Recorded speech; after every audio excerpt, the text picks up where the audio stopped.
Puji Tuhan, haleluya, salam. Saya bahagia bertemu Bapak Ibu Saudara semua dan ini adalah kehormatan buat saya untuk menyampaikan firman ya. Walaupun di jam yang beda, di hari yang beda, di tempat yang beda, tapi kita berjumpa dalam satu tempat yaitu hadirat Tuhan. Ini keren ya. Ternyata memang pandemi ini juga ada positifnya buat gereja ya, gitu. Tadi dari awal Pak Yongki saya melihat, saya mengikuti dengan baik dan yang berdoa hampir semuanya wanita dan terakhir tadi baru pria ya. Saya ini pembicara pria.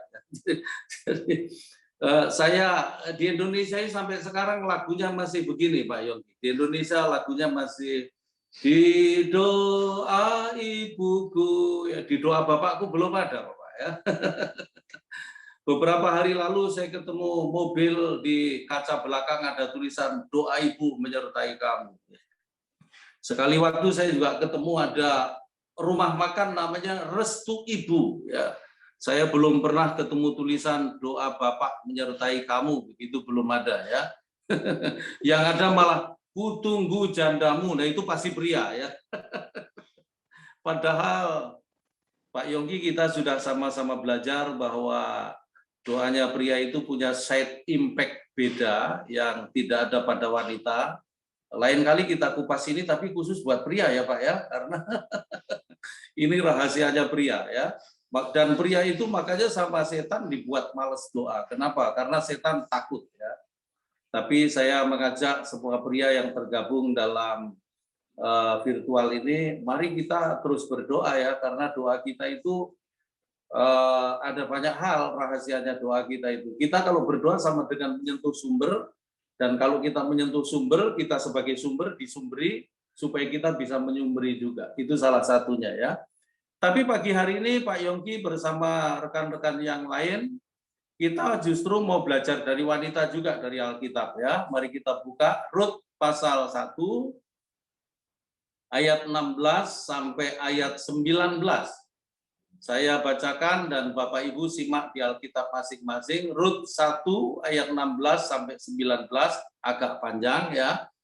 Tetapi kata Rut, janganlah desak aku meninggalkan engkau dan pulang dengan tidak mengikuti engkau, sebab kemana engkau pergi, ke situ jugalah aku pergi. Dan di mana engkau bermalam, di situ jugalah aku bermalam. Bangsamulah bangsaku, dan Allahmulah Allahku.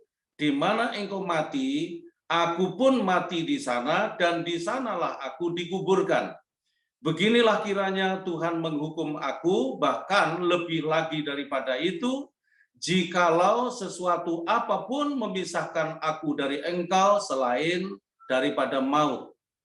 Ketika Naomi melihat bahwa Rut berkeras untuk ikut bersama-sama dengan dia, berhentilah ia berkata-kata kepadanya, dan berjalanlah keduanya sampai mereka tiba di Bethlehem.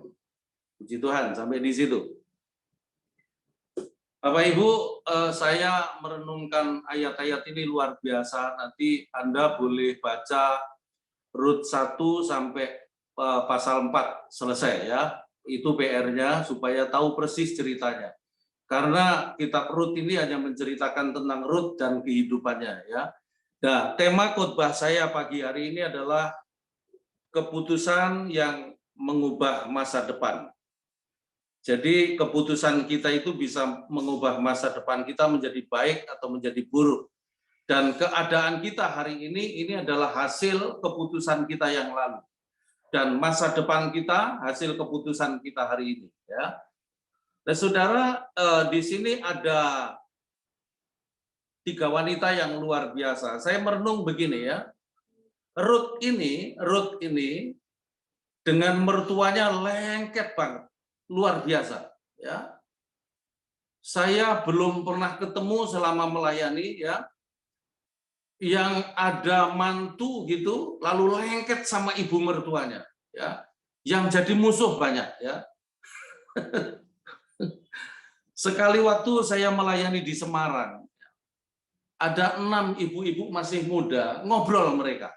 Lalu salah satunya ngomong begini sama temennya, kamu puji Tuhan ya karena mami mertua kamu sudah mati. Mamiku belum loh. Itu berarti ada masalah ya. Nanti bulan depan saya diminta khotbah di satu gereja kaum wanita ya, di satu gereja di Danmogot di Jakarta. Saya diberi tema cukup membuat saya pusing sebenarnya. Mertua, oh mertua, itu judulnya ya, keren ini. Nah, rupanya banyak juga ya mantu wanita yang jadi apa ya, konflik gitu loh, konflik berkepanjangan. Dan ini saya rasa di Amerika nggak ada, ini adanya di Indonesia. Ya. Tapi masalahnya lagi banyak orang Indonesia tinggal di Amerika, ini masalahnya ya. Tapi sekali waktu saya di Surabaya, saya ketemu seorang ibu habis turun dari mimbar. Ibu ini ngomong begini sama saya, Pak Isa, kalau saya beda Pak. Mantu saya itu bangunnya jam 10 Pak. Saya sudah masak, sudah ini, sudah itu. Mantu saya baru bangun. Nah ini lain lagi kasusnya ya. Di Bekasi ada seorang ibu, dia telepon kepada saya dan ngomong begini, Pak Isa, setelah ibu mertua saya tinggal di rumah saya Pak, mendadak rumah saya menjadi kayak neraka. Ini juga beda lagi ya, rupanya ada ibu mertua yang hadirnya membawa neraka. Kalau yang tadi itu pasti membawa surga ya. Nah, kita nggak usah bicarakan ini, tapi kita mau belajar dari Ruth. Ya, Ruth ini luar biasa. Nah, saya mau sampaikan begini, Bapak Ibu, kita kembali kepada firman. Saya mesti mulai dari awal supaya Anda nangkep pesannya secara utuh. Ya. Seorang pria tinggal di Bethlehem, namanya Elimelek, punya istri Naomi dan punya anak Mahlon dan Kilion. Ya. Lalu terjadi kelaparan di Bethlehem, terjadi krisis. Maka Elimelek mengambil keputusan, ya. Ini keputusan kepala rumah tangga, mengambil keputusan tinggalkan Bethlehem, keluar lalu kemudian menuju ke Moab. Dengan harapan di Moab kehidupan mereka boleh diperbaiki, boleh menjadi lebih maju, lebih berhasil, kira-kira begitu, terhindar dari krisis. Begitu masuk ke Moab yang terjadi, ya, anaknya dua-duanya nikah sama perempuan Moab. Lalu kemudian tidak lama kemudian Elimelek meninggal. Lalu kemudian tidak lama kemudian anaknya dua-duanya meninggal, ya. Mahlon, Kilion meninggal. Maka tinggallah Naomi dan dengan 2 mantunya, menantu wanita. Jadi ini Pak Yongki kalau buat drama bagus Pak. Judulnya 3 janda, ya gitu. 3 janda dalam satu rumah, Pak. Naomi, terus kemudian Orpa sama Ruth. Ya. Lalu kemudian sekali waktu terdengar bahwa Bethlehem diberkati, Bethlehem dipulihkan. Dan ketika mendengar itu, maka Naomi ambil keputusan. Nah ini keputusannya Naomi ini benar, Pak ya. Naomi mengambil keputusan meninggalkan Moab, kembali ke Bethlehem. Lalu 2 mantunya ikut, Bapak. 2 mantunya ikut ya. Lalu kemudian di tengah jalan Naomi bujuk-bujuk 2 mantunya, lalu ngomong begini, kalian pulang ya, jangan ikut mami. Kalau kalian ikut mami nggak punya masa depan, karena tradisinya orang Yahudi itu ya, kalau suami istri suaminya meninggal, maka adik suaminya harus menikahi janda kakaknya ini. Terus kalau meninggal lagi, adiknya lagi menikahin. Kalau meninggal lagi, adiknya lagi menikahin. Tapi kan Naomi sudah nggak punya anak. Makanya Naomi bilang pulang. Kalian kalau nggak pulang, nggak punya masa depan. Ya. Nggak mungkin mami misalnya menikah lagi pun, punya anak, kamu nggak mungkin menunggu sampai dewasa, nanti keburu kamu sudah jadi oma-oma, begitu ya kan. Pulang, ya dibujuk-bujuk. Lalu kemudian kata firman Tuhan, menangislah mereka, lalu Orpa peluk mertuanya pulang. Ya. Kemudian Ternyata Ruth nggak mau pulang. Ruth tetap ngotot ikut mami mertuanya. Dan kemudian mami mertuanya ngomong begini, Ruth, kira-kira begitu, Ruth, sosok kamu sudah pulang, ya. Dia tahu menyusun masa depannya. Sekarang kamu ikut pulang sosok kamu. Kalau kamu ikut mami, nggak punya masa depan, ya. Lalu kemudian tadi itu, ya, ayat 16 itu luar biasa. Ruth berkata begini, jangan desak aku meninggalkan engkau dan pulang dengan tidak mengikuti engkau. Sebab kemana engkau pergi, ke situ jugalah aku pergi. Dan di mana engkau bermalam, di situ jugalah aku bermalam. Bangsamulah bangsaku, dan Allahmulah Allahku. Di mana engkau mati, aku pun mati di sana. Luar biasa, ya. Ini keputusan Ruth. Jadi saya mau sampaikan begini, Bapak Ibu, ada 5 keputusan Ruth yang bisa merubah masa depannya Ruth. Yang pertama ini tadi, ya, dia berkata begini kepada maminya, Mami, jangan desak aku pulang meninggalkan engkau, tetapi aku sudah ambil keputusan kemana engkau pergi, di situ aku pergi. Nah, ini yang pertama adalah keputusannya maju terus pantang mundur. Nah, anak Tuhan itu harus begitu, ya. Kalau sudah mengambil keputusan dan keputusannya benar, jangan pernah mundur. Walaupun kadang-kadang setan membuat agak kabur, kadang-kadang bahkan kadang-kadang blank, kadang-kadang nggak kelihatan sama sekali. Tapi kalau keputusannya benar, jangan mundur, maju terus. Nah, sekarang bagaimana caranya menguji keputusan kita itu benar atau salah? Keputusannya Elimelek tadi itu salah. Kenapa? Karena keputusannya Elimelek itu keluar dari Bethlehem, meninggalkan Bethlehem menuju Moab. Jadi meninggalkan rumah roti menuju Moab, menuju dunia. Meninggalkan rumah Tuhan menuju dunia. Meninggalkan Tuhan menuju dunia. Ini keputusan salah, ya. Pokoknya semua keputusanmu mengujinya begini. Kalau fokusnya bukan Tuhan, pasti salah. Kalau fokusnya menjauhkan Anda dari Tuhan, pasti salah. Kalau fokusnya merampas jam-jam ibadah Anda, pasti salah. Kalau keputusannya membuat Anda tidak bisa intim dengan Tuhan, itu pasti perlu didoakan sekali lagi. Nah, keputusannya Naomi benar. Keputusannya Naomi begini, meninggalkan Moab menuju Bethlehem, menuju rumah roti. Fokusnya adalah hidup kekal. Fokusnya adalah bukan hanya hal-hal jasmani, tapi fokusnya adalah rumah roti, rumah kehidupan, rumah Tuhan, rumah rohani.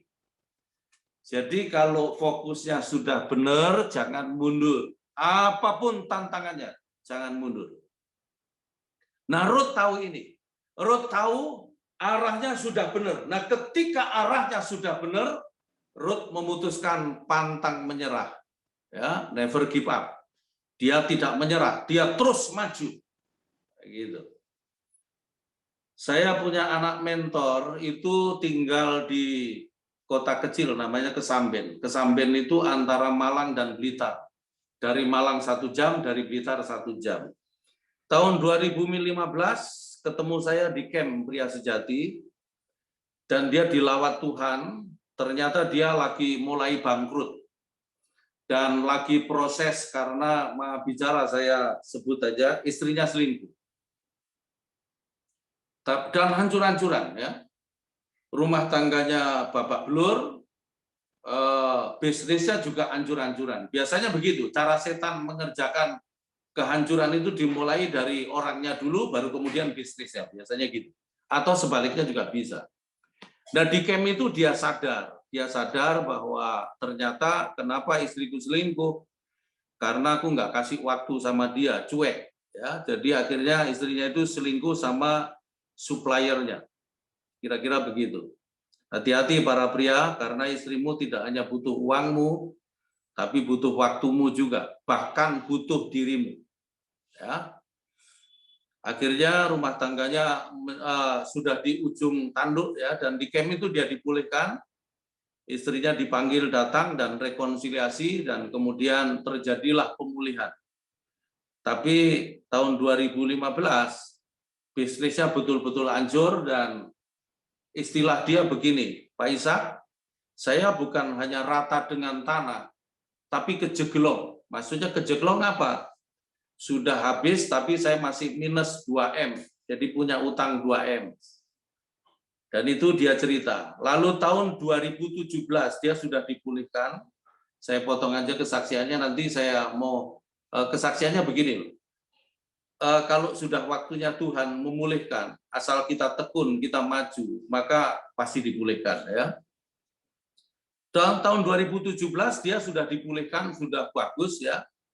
Lalu saya ketemu di satu camp lagi sama almarhum istriku, sama dia suami istri. Ngobrol di lobi hotel, dia main musik ya. Pada waktu jatuh itu Bapak Ibu, semua teman-temannya meninggalkan. Dan saya sering datang ke rumahnya, saya tidur di rumahnya, saya temenin ya. Sekarang setelah kaya, nah banyak yang datang jadi temennya ya. Saya nggak pernah ke sana lagi, dan memang nggak perlu juga karena tugas saya bukan itu ya. Nah, saya sampai sekali waktu dia nggak bisa beli beras, dan saya datang ke rumahnya. Dan dia ngomong begini, waktu dia bangkrutnya itu, Pak, saya itu kata gembala saya coba ngobrol sama gembala, dan gembala saya ngomong begini, kamu sih kebanyakan pelayanan, kurangi pelayanan. Terus kemudian urus bisnismu dengan baik. Saya tanya begini, kamu merasa kelebihan pelayanan nggak? Enggak sih Pak, berapa sih yang kita bisa balas sama Tuhan? Oke, kalau begitu begini, lakukan dengan bijak, jangan melawan otoritas, hormati gembalamu, ya, tetap minta di cover, tetap minta didoakan, saya juga akan tolongin kamu. Kira-kira begitu. Nah, tahun 2017, saya ketemu di lobi hotel itu, saya ngomong begini, aku nggak mau lagi dengar tentang penderitaan kamu yang lalu, ya, tapi saya ingin tahu caranya kamu keluar dari kejeglong itu loh, kejeglong, bertahan ya, masih punya utang 2M, kemudian bisa naik, lalu bisa bisnis tanpa modal, maksud saya tanpa utang ya, dan kemudian sekarang ini dia karyawannya kurang lebih 500 orang ya, gitu, kira-kira begitu. Sekarang bangun pabrik yang cukup lumayan besar di desanya dan menghidupi orang-orang desa situ. Bagusnya begitu ya.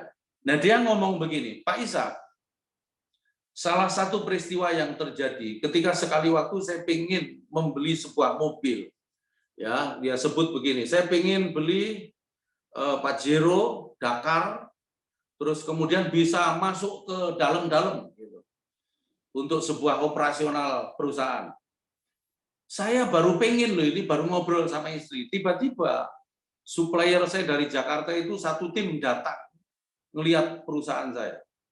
Lalu kemudian saya berdua sama istri diajak ke Malang, Pak Ishak. Nah, di Malang tiba-tiba kami diajak masuk showroom Mitsubishi. Lalu kemudian mereka ngomong begini, Bapak Ibu, kami mau kasih hadiah Bapak Ibu mobil, ya. Silahkan pilih Pajero Dakar 4x4. Silahkan pilih warna.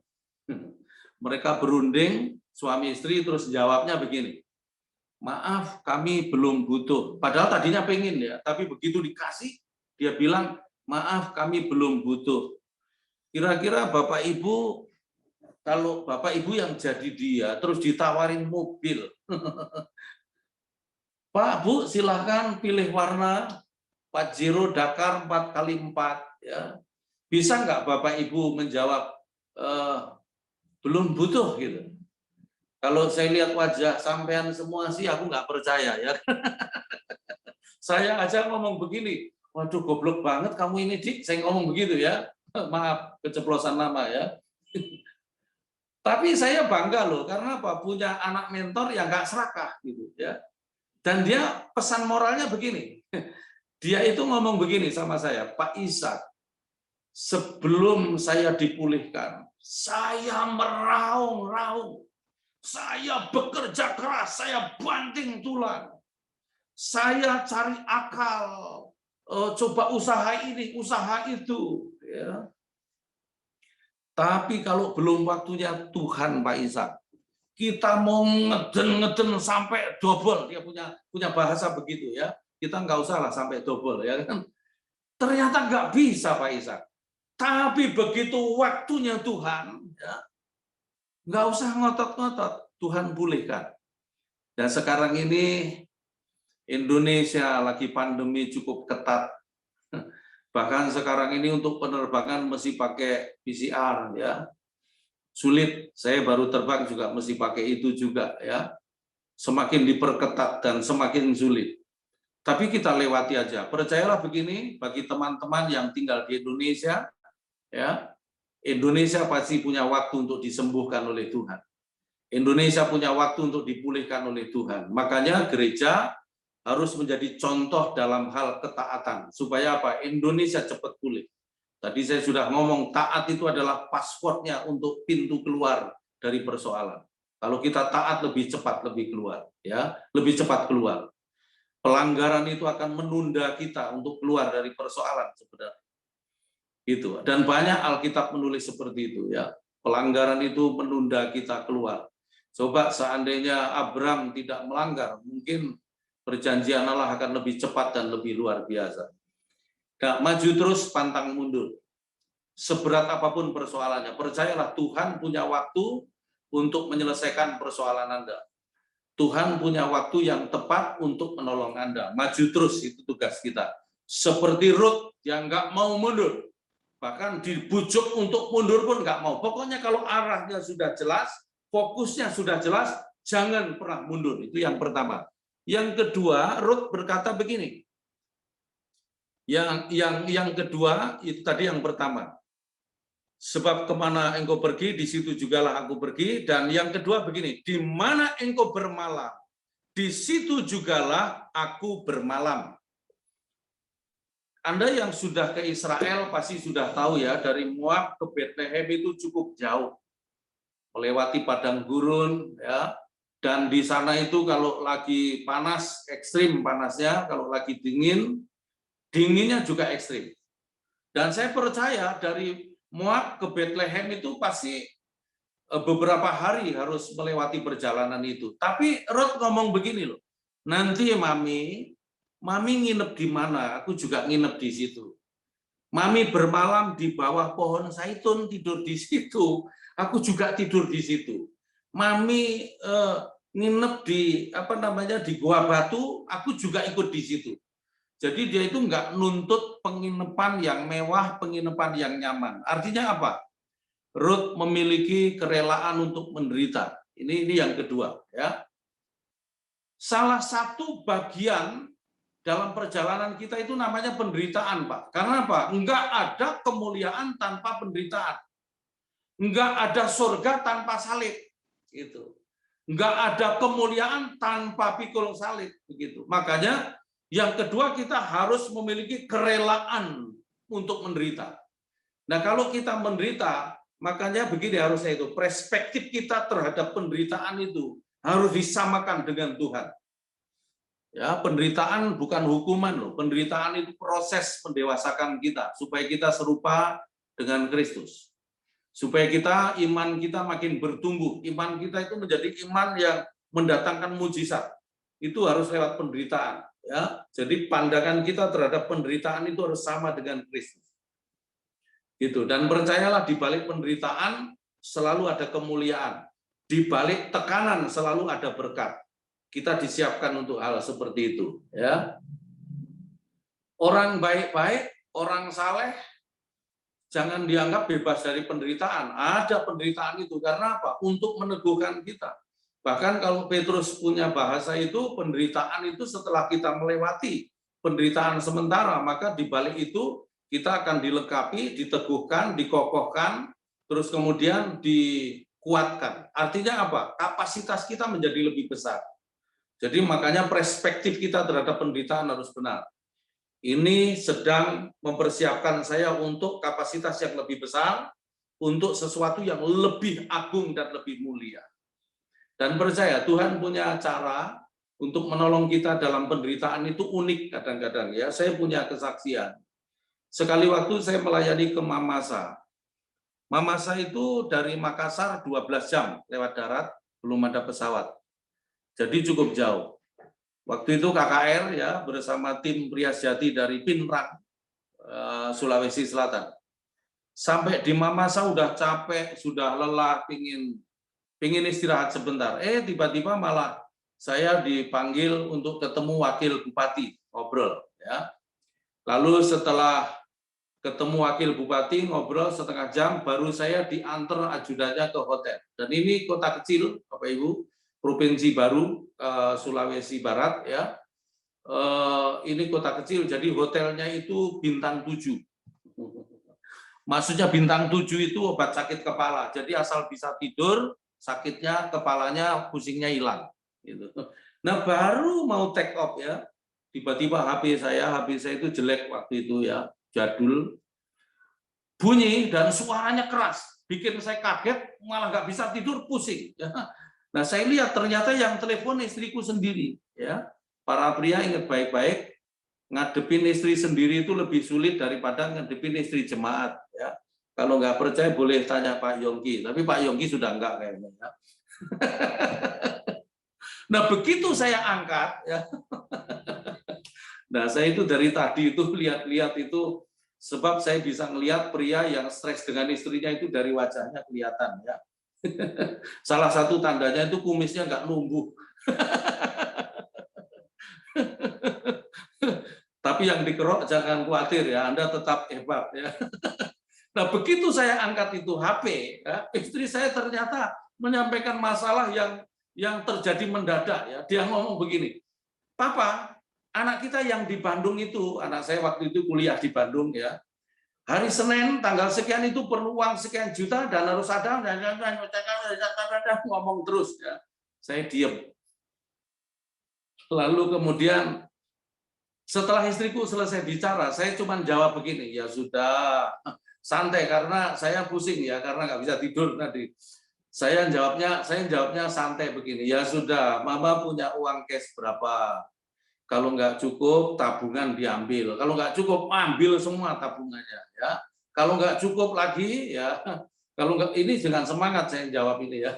Kalau nggak cukup lagi, apa saja di rumah yang mudah dijual, kamu jual. Wah ternyata istriku diam loh Bapak Ibu, nggak ngomong. Bapak-bapak perlu tahu ya, istri itu kalau diam itu tandanya ada dua hal. Yang pertama marah ya, yang kedua nggak paham. Nah itu ya. Begitu HP tak taruh ya kan, 5 menit kemudian saya sadar ya. Saya merasa salah dengan jawaban saya tadi, saya ambil HP lagi, saya telepon balik. Ibu-ibu perlu tahu, pria itu kalau 5 menit sadar dari salahnya, puji Tuhan. Ya. Kenapa? Menurut survei kata Edcol, pria itu paling cepat sadar dari salahnya itu 45 menit. Jadi kalau korslet sama suamimu sebelum 45 menit lebih baik diem ya. Kenapa? Dia belum sadar. 45 menit. Bahkan ada pria 45 hari baru sadar ya. Itu ada. Tapi di Zoom ini nggak ada. Ini adanya setelah Zoom, biasanya begitu ya. Ada lagi pria 45 tahun baru sadar, itu juga ada. Maksudnya begini, stroke dulu baru sadar. Nah itu ada ya. Wah itu betul-betul ndablek itu pria ya. Saya 5 menit sadar, saya telepon balik. Saya ngomong begini, maaf ya, tadi itu kayaknya Papa jawabnya salah.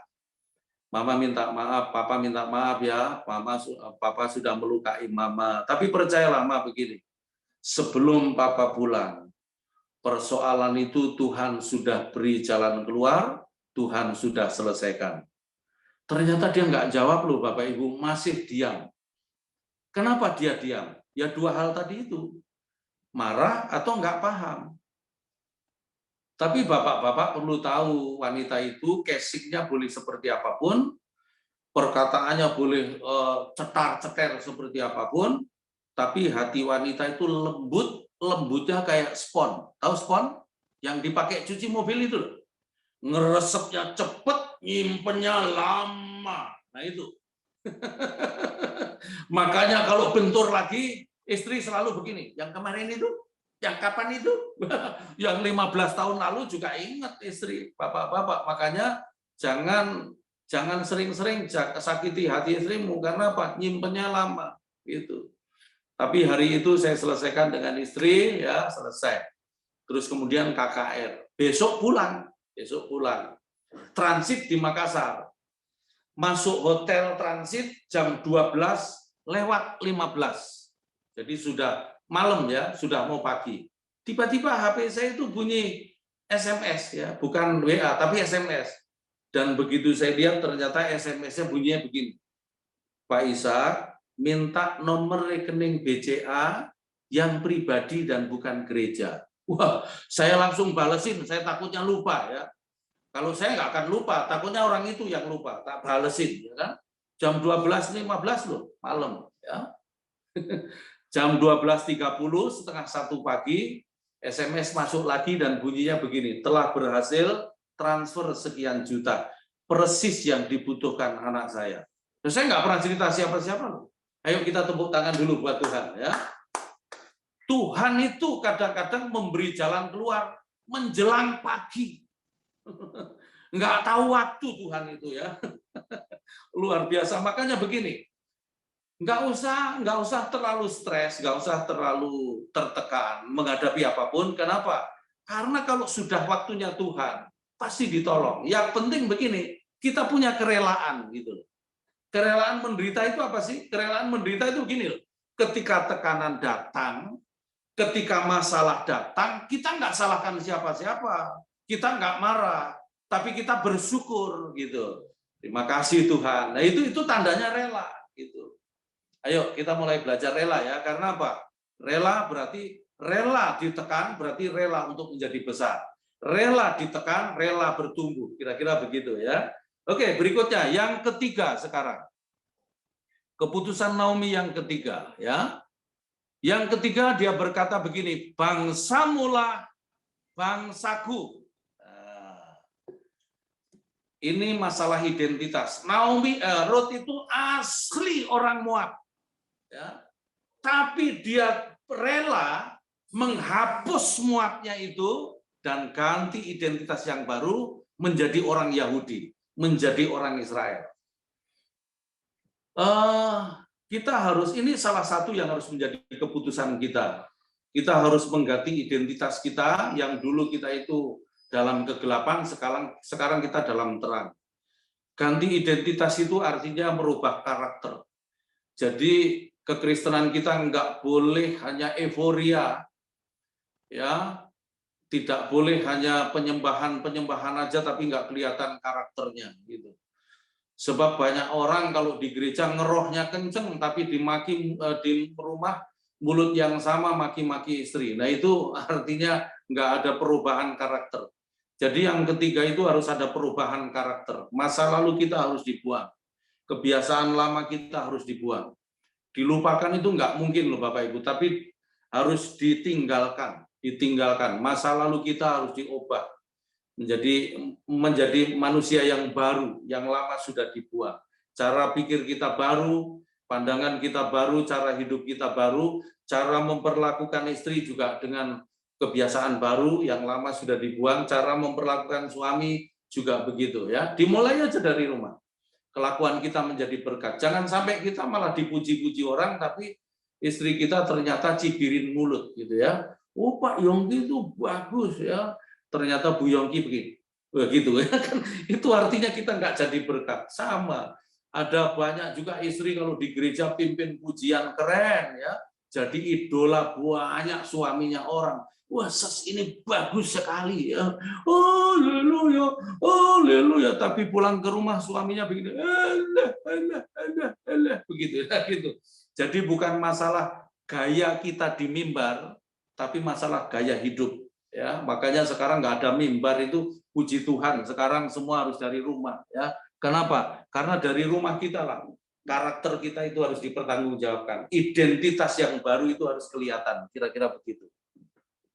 Ya, Pak Yongki, almarhum istri saya itu sesuai dengan pesannya, saya tulis di batu nisannya, Saya juga pernah ngomong sama anak-anak saya, nanti kalau papa meninggal nggak usah ditulis Pendeta Ishak Tulus, STH dan lain sebagainya, pembicara pria sejati nggak usah, tulis saja Ishak Tulus ya. Papa yang mengagumkan, ya suami yang mengagumkan, papa yang menakjubkan. Udah begitu aja, cukup ya. Nah, istri saya tulisannya begitu ya. Tulisannya itu sebelum dia menjadi berkat di luar rumah, dia sudah menjadi berkat di dalam rumah. Kira-kira begitu. Identitas baru ya, kita punya identitas baru. Harusnya begitu. Yang keempat, Allah mula, Allahku. Yang keempat, Ruth mengambil keputusan menjadi penyembah Allah yang benar. Ruth ini, Bapak Ibu, Ruth ini asli dia adalah penyembah Dewa Kamos. Ya. Nah, setelah dia hidup bersama Naomi, sama mertuanya itu, Dewa Kamosnya dibuang. Sekarang menjadi penyembah Allah yang benar. Penyembah Allah yang benar itu maksudnya begini loh. Allahnya benar yang disembah, Allah yang benar ya. Tapi dia juga sebagai penyembah, menyembahnya itu benar gitu. Sebab walaupun Allahnya benar, tapi kalau kita menyembahnya tidak benar, ya tidak terjadi koneksi. Gitu. Gitu kira-kira begitu ya.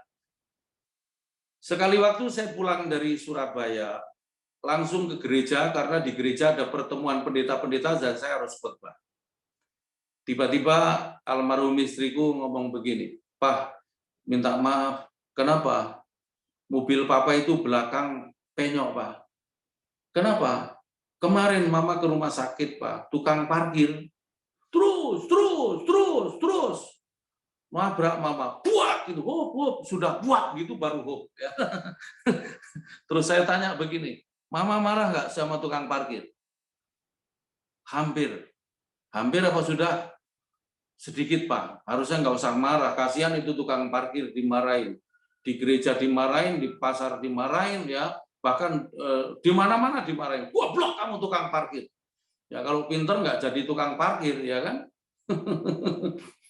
Lalu, ayo mah kita ke mobil. Saya ajak ke mobil istriku, lalu kemudian mobil tak hidupin, persneleng tak posisiin mundur. Terus monitornya mulai keluar.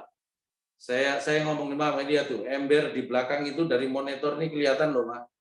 Masa mama besi segini nggak kelihatan? Loh, papa itu dulu ngajarin mama, kalau lagi mundur atret, diparkirin sama tukang parkir, nggak usah lihat kemana-mana, lihat aja tuh tangannya tukang parkir, nah, pokoknya taat aja sama dia, begitu dia bilang stop, mama berhenti. Oh, papa dulu ngajar begitu ya? Iya.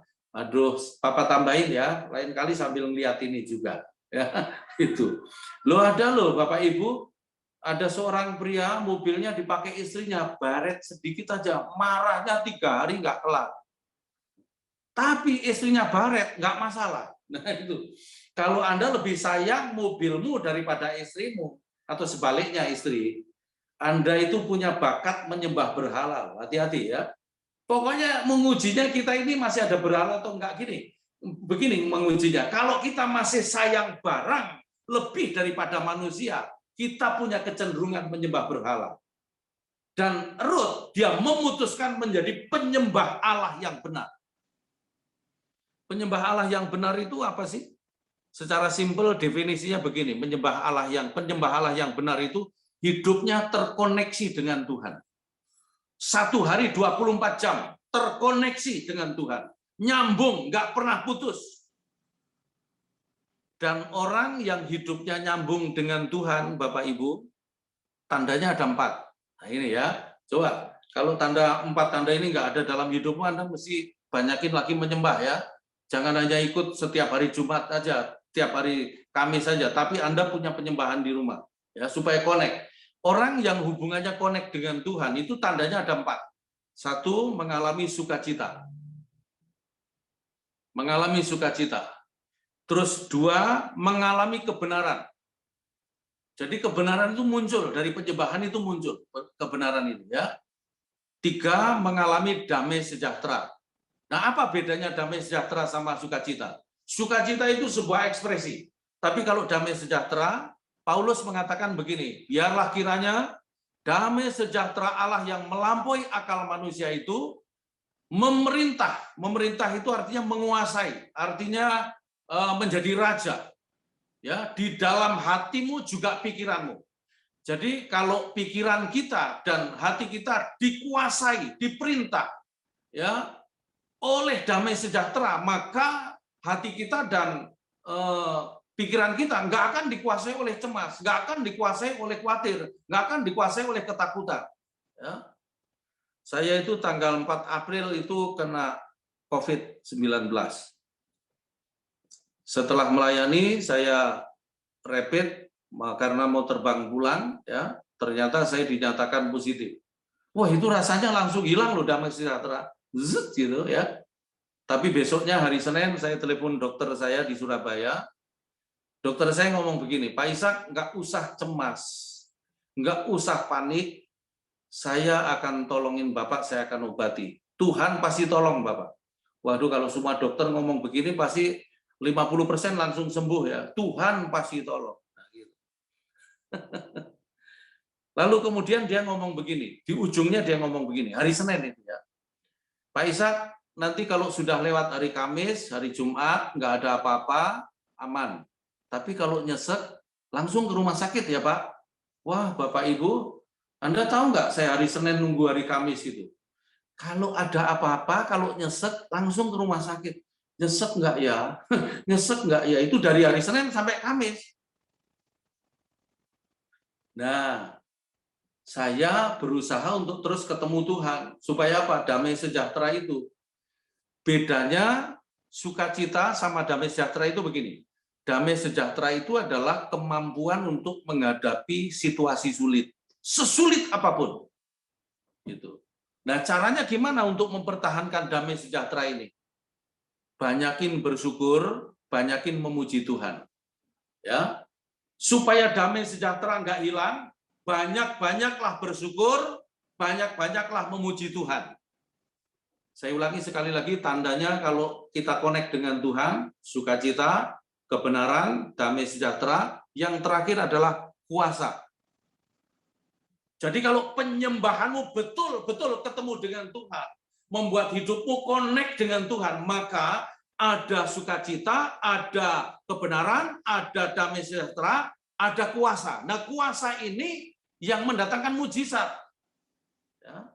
Tanggal 17 saya dinyatakan negatif, dan 19 hasil PCR-nya keluar, dan kemudian sudah dinyatakan negatif. Sampai hari ini saya sehat. Jadi Bapak Ibu, supaya Anda tetap mengalami perjumpaan dengan Tuhan, hari-hari Anda harus perbanyak bersyukur sama memuji Tuhan. Kenapa? Pak Yongki sama teman-teman, puji-pujian ini jangan diremehkan. Makanya di ibadah selalu ditaruh di depan. Tembok Yeriko runtuh karena pujian. Zamannya Yosafat, peperangan itu barisan terdepan adalah para pemuji. Habis itu para pembawa senjata.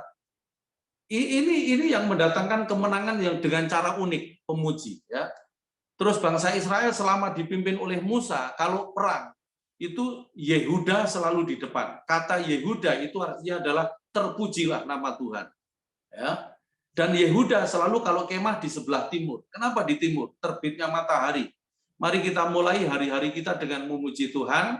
Peperangan kita dahulukan dengan memuji Tuhan. Ingat ya, pujian itu mendatangkan mujizat. Saya punya teman pendeta, juga punya bisnis. Terus terlilit utang. Kemudian ke gereja hari Minggu itu, dia di rumah sudah ditunggu penagihnya.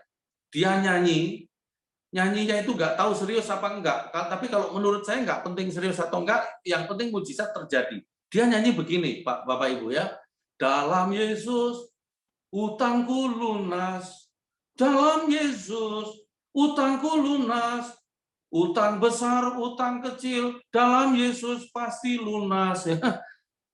Sampai rumah, lihat mobil penagih hutang. Waduh, dia langsung ciut lagi. Tapi begitu masuk rumahnya, ternyata penagih hutang itu ngomong begini. Bro, aku punya proyek baru, tolong tanganin. Tapi kali ini tolong kamu serius, kamu bertanggung jawab. dan utangmu yang lama itu aku putihkan. Wis gak usah dibayar, yang penting proyek ini kamu kerjakan. Loh, bisa begitu loh. Saya juga heran loh. Ya, Anda boleh nyanyi, tapi kalau sampai nggak terjadi mujizat, berarti Anda kurang yakin nyanyiannya, ya. Gitu. Bagi Tuhan tidak ada perkara yang mustahil. Oke, yang kelima sekarang, ya. Keputusan Rut yang kelima. Yang kelima, Rut berkata begini, ayat 17 yang kelima.